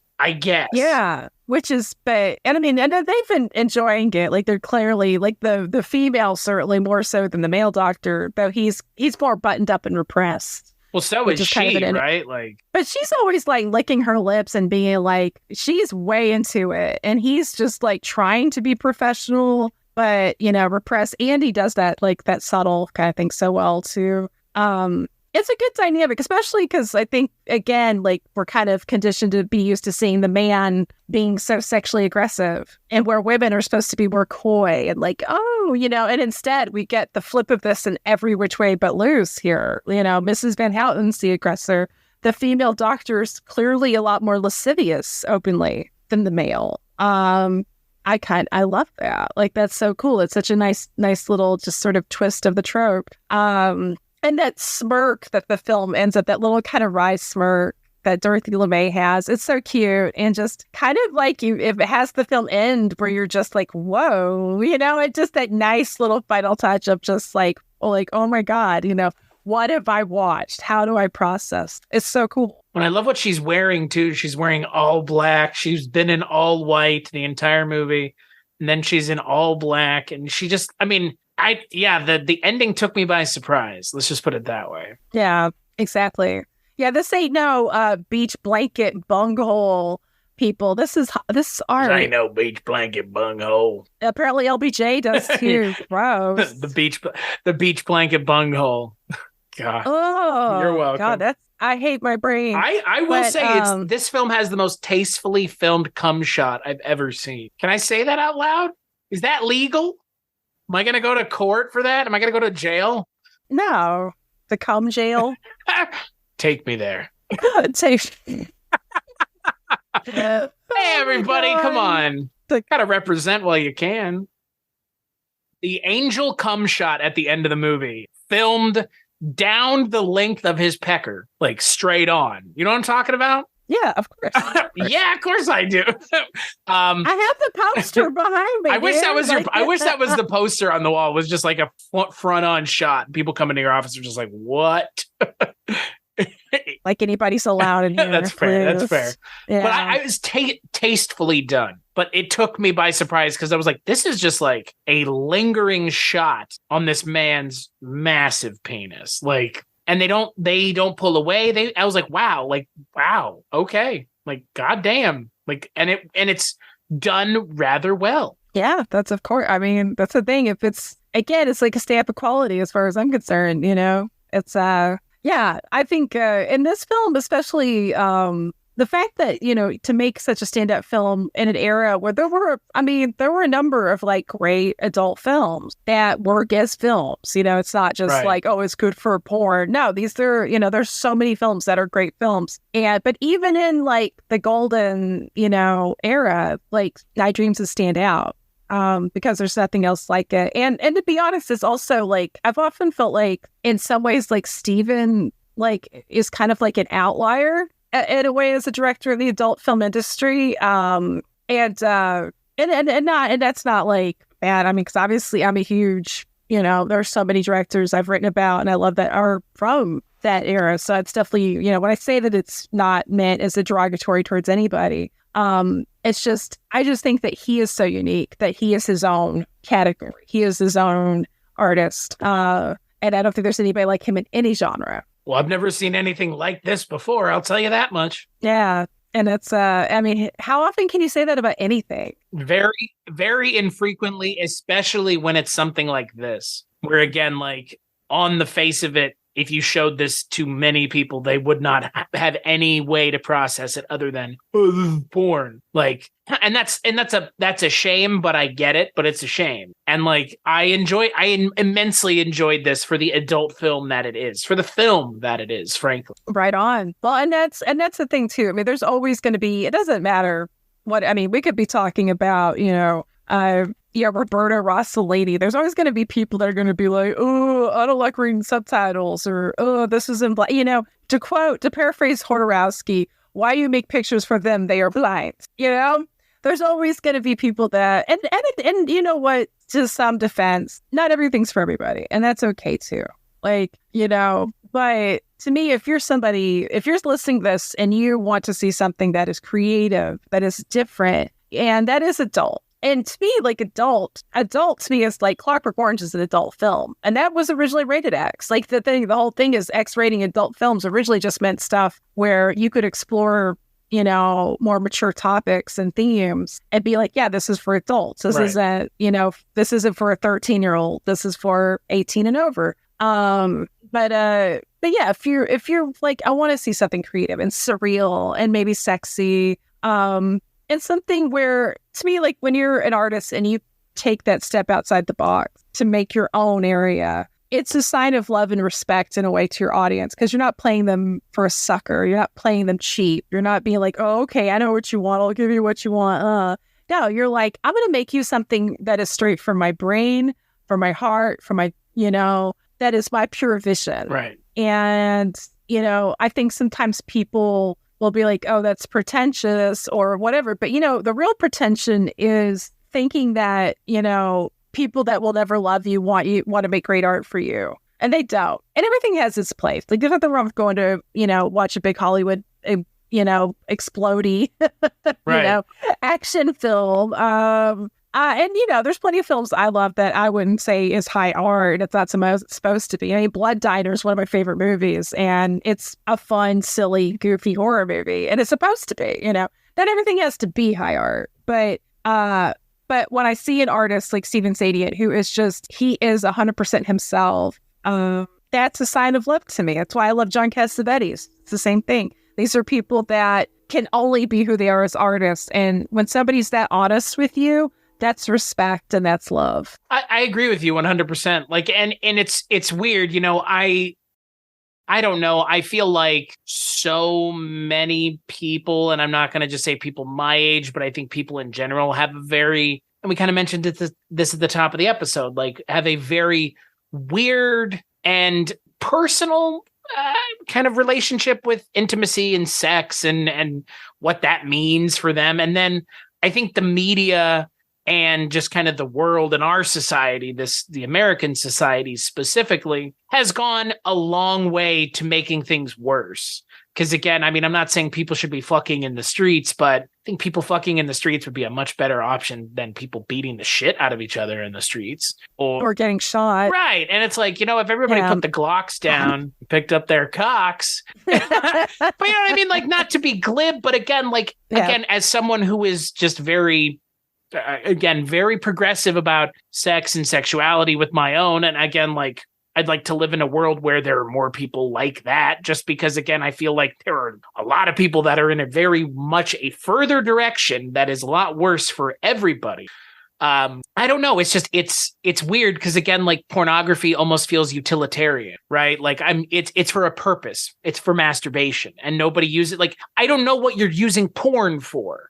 And so when something has people being penetrated in it, it automatically becomes porn, which means it automatically devalues it, right? As a medium. And I don't know how we get away from that, because porn is an industry just like anything else.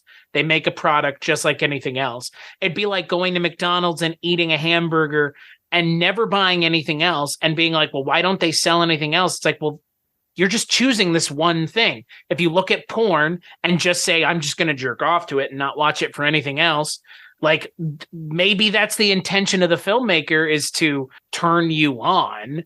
But like some filmmakers have to be doing other things like this, because this is, again, like vaguely pornographic, but more an adult film, which is an important distinction because it's unfortunate that we have to make it. But that's the distinction that has to be made. Yeah. Well, and especially when it's so weird, because you think about it, like, I think one could argue that a lot of films are, I mean, because think about it, like, you go to a comedy to laugh, you go to a horror movie to be scared, right. You go to a drama, I guess, to cry. Like, but for some reason, if you're watching something for titillation, that's dirty. That's what I'm saying. Like, I don't, it's weird to me. It's not healthy, but also kind of like going back to what you were saying, I think one can make a very good argument that sometimes art is most impactful when it's subversive. And, you know, when people are going into something just thinking it's going to be, oh, sexy adult fun time, but then there's something else going on, like a story or you know, like something that's very Dada imagery wise, or there's a YouTube channel I've gotten into called Barefoot and Independent, and they do a lot of things, but one of the things is they'll do like G-rated cuts of classic adult films, and the editing's really great. But they did one on this mid-90s gay film called Corruption 2, and it's like cop-centered, and there's actually, and it's kind of cool because we're watching the G-rated cut. Obviously, you're not seeing any sex because it's on YouTube, so you're really just getting story. But it's like, there's actually like some sensitivity about one of the cops is like a nice cop, but he realized he's struggling, realizing, hey, I'm gay. And maybe some of these laws are bullshit. Why are we just focusing on adult men who aren't hurting anything? Right. And you're having that in a film, and by the mid-90s, this whole era of predominant filmmakers making cinema is kind of gone in a lot of ways. Not totally gone, but it's on the wane. But yet here you go. Like, maybe it's not on the wane. Like, maybe it's just being dressed up more to be obviously like shot on video, you know, sex fest, but there's something else. There's an underlying thing still there.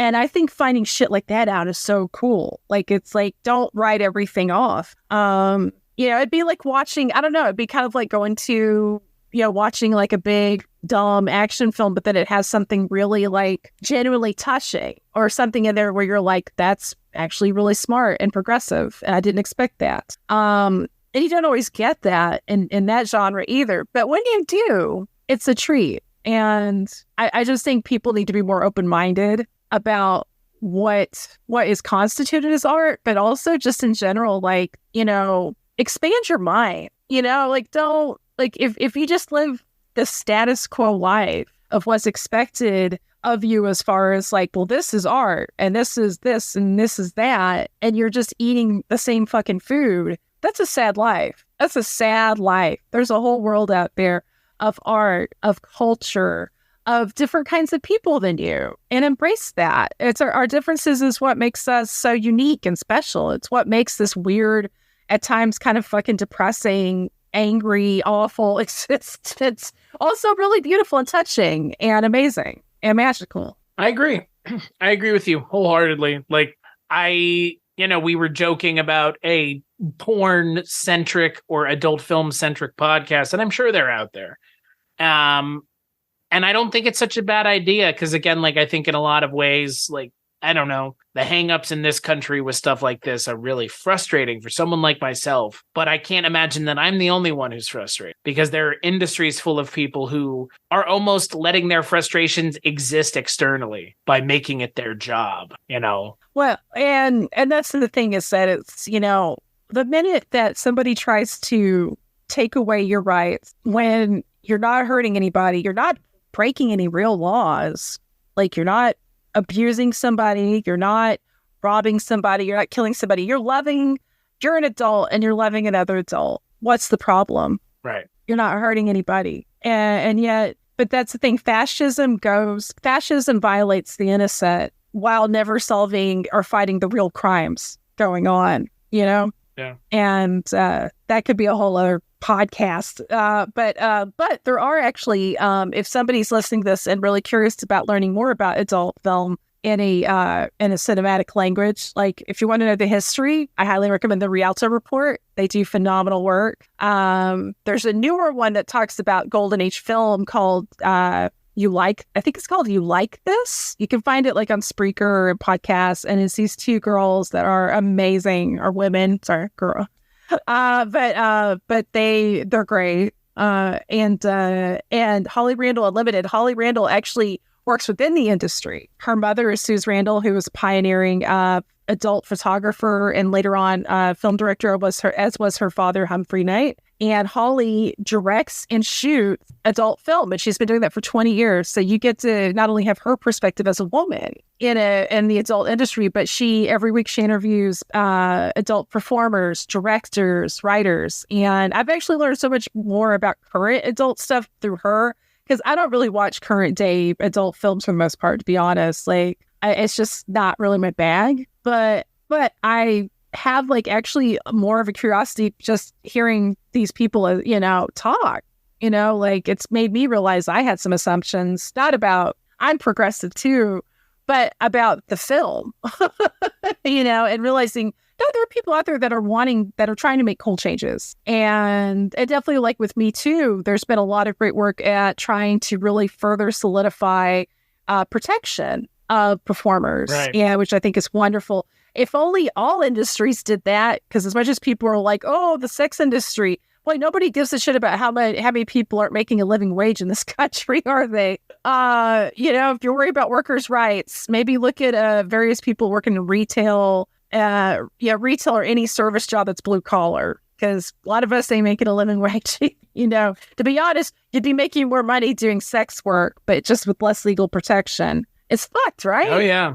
A lot of issues. But one issues we don't have is the culture cast. Thank you so much, Chris, for having me on and ramble. I hope it was as good for you as it was.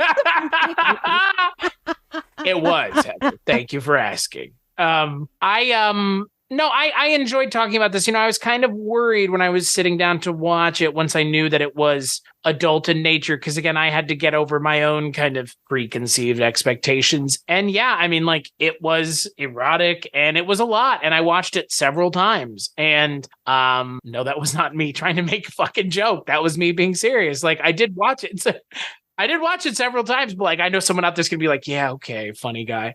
But I enjoyed it a lot. And again, it's an interesting film. Like it's not any one thing. And I think that's what makes it so interesting is it's very much uniquely someone's idea of something and they executed it pretty well as far as I can tell. Oh, beautiful. Thank you. And I'm so glad you got to go on, like, we talked about Van Houten's journey. This was going to be like such a cool journey to like talk about this with you, and this being your first like Stephen Sayadian film and being the first like explicit adult film you've talked about on the show, which is so cool. I'm glad I got to be the first co-host for that. Like I've talked about adult films on Projection Booth, but I did not get to be on the first one. Oh, there you go. I don't think so, actually. I'd have to ask Mike. Maybe I was. Well, yeah, I mean, I don't think it was. Well, you weren't on the episode when we covered Sonic the Hedgehog, though. I have only just recently forgiven Mike for that oversight. I love you, Mike. Wow. But I question your ways, sir. Well, hey, for not having me on Sonic the Hedgehog. I think it's in a lot of ways, I don't know if, when I will watch his next films, but I'm interested to also see kind of where his other films go from here, Stephen Sayadian stuff. Because again, like it's so unique and distinct and different, like everything else has got to be pretty kind of weird and strange too, I'm assuming. Oh, I mean, it's obviously I'm a big fan. Now, I mean, and it actually what's cool though is each film is a little different because like with Cafe Flesh, it's a lot darker. And it's brilliant. That's really like Stephen getting to be a full-on director because it's without Francis. But and then if somebody's listening to this and I get it, not everybody wants to watch explicit sex. I think, and that's fine. Like it's not like I do. I am like if you're coming at it from a place where you're just like I'm not grossed out as semen body, but this just isn't for me. That's fine, right? But totally. He did make a sequel of sorts to the silent film classic Cabin of Dr. Caligari called Dr. Caligari, released in 1989, is his first R-rated film. And Mondo Macabro has recently put out a gorgeous restored Blu-ray of it with plenty of amazing supplements. If you're one of the lucky duckies that get one of the first 2,000 copies, you'll be getting my essay. Nice. That is part of that release. And yes, and there'll be more to come. Nightdreams, the future of that getting a proper release is a little more right now cloudy just because they're trying to find a good print to restore and trying to track down a theatrical like print, like a film negative of it's been hard. Which is weird because the film did very well. But yeah, that's the thing is that people didn't even think in terms of film preservation that much back in the 80s with classic Hollywood movies, much less adult films. Forget it. People took, anything that's considered to be made for the masses, especially working class masses, is usually considered the least salvageable of culture, which again is classist and bullshit, but it is, it is what it is. But let's hope. Because otherwise, yeah, the VCX DVD, which I think the DVD might be out of print, but it's a VHS transfer. There's no extras. And in fact, they superimpose more explicit images on the poster, like on the front of it and on the back that are not from the movie. Weird. It's gross. It's kind of like they obviously, a lot of the adult companies did not and do not see the value in their library and history, unfortunately. Sure. The Strip Picks is an exception. They do beautiful work and they do care. And that's Stephen Morowitz, who's amazing. And Stephen cares. He's getting the rights back. He has the rights back to his films. It's just with Nightdreams, it's just hopefully everybody knock on wood, find a print. Hey, if they found an uncut print of Metropolis in Latin America a few years ago. Right. Anything's possible. Right. So sure. check your attics. But but yeah. And but yeah, thank you so much, Chris. This was so much fun. Thank you for letting me preach the word of Stephen Sayadian. I'm glad you were able to join me because I was also kind of concerned because again, like it seems like a world that I'm kind of unfamiliar with. So, now I wanted to have you on because I knew how, much of a fan of Stephen Sayadian stuff you are, and obviously you know him personally. So figured it was kind of, peanut butter and jelly. So there you go. So yeah, I would say final thoughts, but I think we've both given them. So on that note, let's take a break and we'll play a preview for the next Culturecast. S'il vous plaît, nous pouvons passer à table. Je te fais confiance. Je prendrais bien du caviar, mais j'ai peur qu'il soit pas de très bonne qualité. J'ai peine à croire que le fossé entre les pauvres et les riches se creuse chaque jour, Excellence. Écoute-moi, est-ce que tu es libre samedi pour déjeuner? Samedi, très bien. Je n'ai rien de prévu. Mais enfin, où sont monsieur et madame? Ils sont partis. Je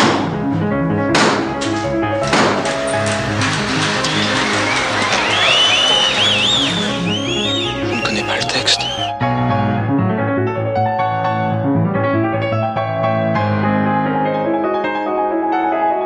Mon fils, c'est moi. Vite, déshabille-toi. C'est ma femme qui est dans ta chambre? Oui.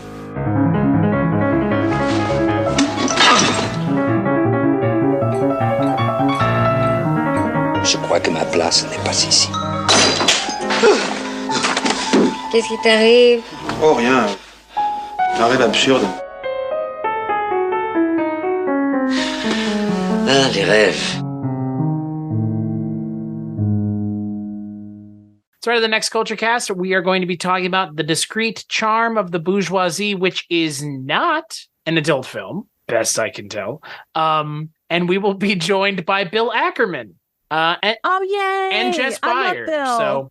Bill Ackerman's the best. And, Bill guest hosted an episode of Directors Club that has me and Justine Smith. Hope that's her name, because otherwise I'm fucking it up, but she's great. And she's from Canada. But we talk about the films of Stephen Sayadian. Nice. Yeah. So if you love this episode, definitely seek that one out too. So on that note, speaking of seeking things out, where should people go to find the rest of the stuff that you work on, Heather? Well, I am on Linktree. I finally got part of the Being the Cool Kids Club, so you can find me at linktree.com at Mondo Heather, or not at Mondo Heather, /Mondo Heather. I also recently, my essay on the Jane by Charlotte Blu-ray is out, and that's Charlotte Gainsbourg's really fascinating documentary on her mother, Jane Birkin. So if you're into French music, actresses, and just great documentaries, please check that out. It's over at vinegarsyndrome.com. Nice. As for the things that I work on, weirdingwaymedia.com, you can find a little show that Heather and Father Malone and HP co-hosts called Noise Junkies over there, along with the projection booth, 80s TV ladies, all the good things that you've heard me mention a million times before, and I'll continue to mention them. So there you go. As for this show, you can find us here and at weirdingwaymedia.com and on Patreon /Culturecast, where you can go and kick us some money if you're interested. 10, 20, 50. Go check it out. Be part. Enjoy. Do that thing. If you do it, you will get things in return. That is the way quid pro quo works, or the capitalist system, depending on how you want to look at it. Heather, thank you so much for joining me. This was fun. Thank you. No, it was my pleasure. And as always, we'll catch you on the next episode.